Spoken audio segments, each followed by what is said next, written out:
Hello there, my friends, and welcome to another episode of the Dragon's Teacast. Continuing on our adventures of our future tea store, this episode will be dedicated to events that we will be planning on doing once the store opens, as well as certain other things. Some will be obvious, others not so much, so without further ado, let's jump into some of my scheming plans. First, let's knock some of the more obvious stuff out of the way. Like mentioned so many times, we will have anime playing in the background behind the tea bar. We will have posted schedules of which new shows of the season we will be airing and at what times. This will be a mixture of audience desires and my personal preference, and I strongly emphasize personal preference because, well, if there is a show of the season like Why the Hell Are You Here, Teacher, I'm not going to be playing that at any point. The general rule of thumb is, I'm okay if an average person thinks something in a store is weird. I am not okay if the average person thinks something is gross or otherwise messed up. The long-term survival of the store outweighs you wanting to see animated boobs and panty shots in public. We will also have after-hours movie nights and premiere nights, where you'll pay a ticket to enter, we'll give you cups of tea and maybe some other goodies, and everyone can enjoy whatever we're playing. This obviously will not be just anime, and much like our products, will branch out to other overlapping fandoms. Who wants to join us for Lord of the Rings Extended Edition starting at 9 PM? We'll also plan for cosplay days, while you'll either get a free cup of tea or some other goodie if you show up cosplaying. And by cosplaying, we mean cosplaying. You cannot wear a shirt with some anime on it and say you're cosplaying. Don't worry, rules will be very clear when it launches. We will most likely start out with generic cosplay days, and then narrow it down to specific cosplay days. So one day may be dedicated to Naruto cosplays, another day One Piece, something along those lines. Oh, and a side note, workers will be free to cosplay as they wish, so long as the cosplay is not knocking over stuff and is not too revealing. Video game tournament nights, anything from League of Legends to Super Smash Bros. It's kind of a given, I think, especially with the setup. Not too much I can add to that. Card game days, where people can come in with their Magic or Yu-Gi-Oh or whatever other decks they want and play others. Who knows, maybe I'll make a deck for these guys again. I'll probably make a dragon deck for pretty much everything. Actually thinking about this on the fly, maybe I'll have some kind of a thing where if you beat the store's deck, you get a free cup of tea. That'll be a fun little thing. This one might be a case of biting off more than I can chew, but D&D game nights. However, I have always envisioned an experience where each table is its own separate party with its own DM, but everything is taking place in a massive overworld with chances of each party running into each other, an in-world time system, something that would be extremely chaotic and difficult to juggle and balance, but hopefully the greatest D&D experience anyone will ever have, as each party arrives at the climax, bringing with them all they've collected on their journey to deal with the big bad. Oh, and I might semi-craft or rework some of the systems of D&D. For example, I really hate the concept of if you roll a 16, you do no damage to whoever you're fighting, but if you roll a 17, you end up doing up to 57 damage.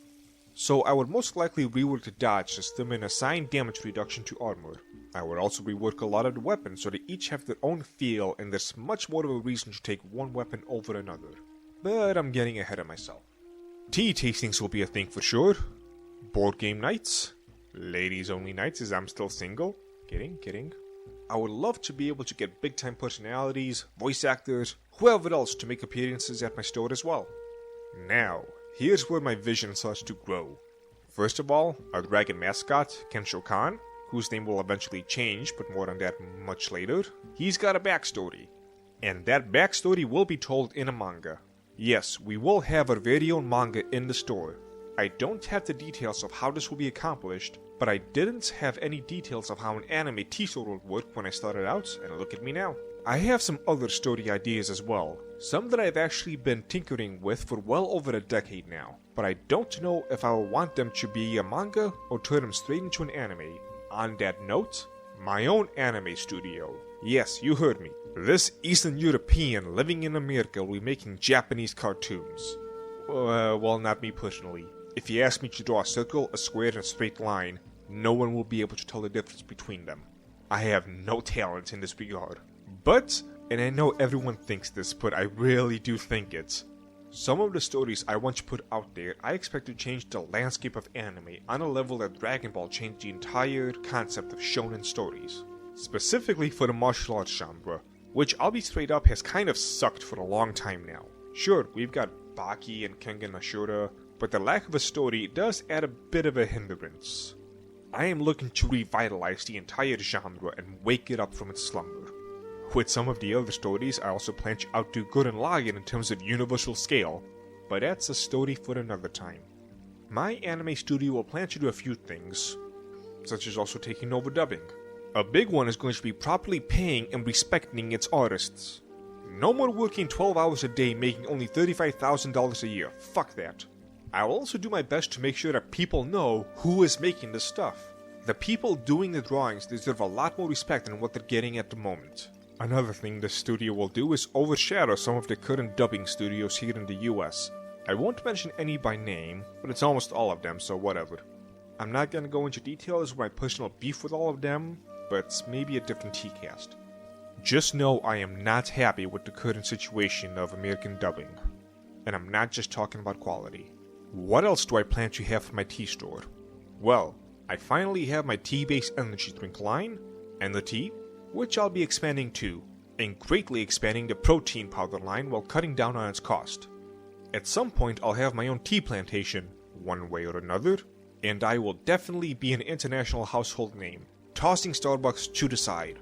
Much later in the future, there will also be a fitness center. I used to be a personal trainer, and I began my journey in the martial arts well before my tea journey, and my tea journey would have never gotten this far without my training in the martial arts. But again, story for another time. The Dragon's Treasure, that is where my passion and my love is going to lie. The Dragon's Gem, with what I have planned, that's where the money is going to lie.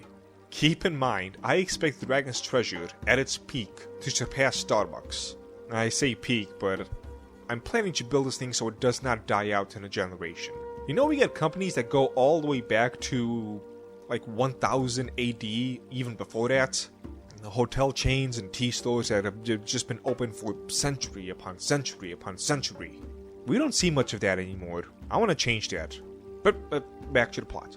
So yeah, Dragon's Treasure, with all the money it's going to make, will still be surpassed by Dragon's Gem. The Dragon's Gem is where the money is going to lie.